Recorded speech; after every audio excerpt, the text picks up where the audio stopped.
Once I was old enough to drive, I would run errands and take the kids everywhere. I can't tell you how many times I took the kids to things like playdates or doctor's appointments. I often tucked the kids into bed and told them stories. To me, these things were just normal, but looking back, I was more like a second dad to the kids than a brother.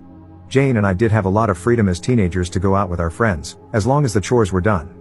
We didn't have cell phones back then. If we wanted to go out, we would just tell our parents, and they didn't care as long as we were back by the next morning.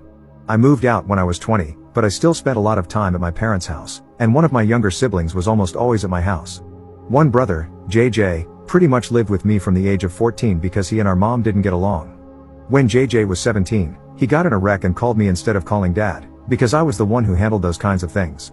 During all this time, my parents always talked about how important it was for Jane and me to help with the kids because they were so busy with their ministry.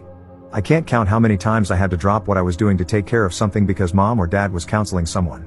Sorry, I feel like I'm rambling. I hope I've painted an accurate picture of my childhood. Let's move on.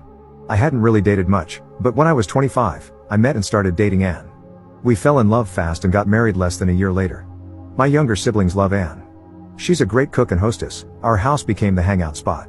My younger siblings started calling her Mama Anne, something they still do to this day. We've now been married 15 years and have 2 kids of our own. My mom and Jane did not like Anne.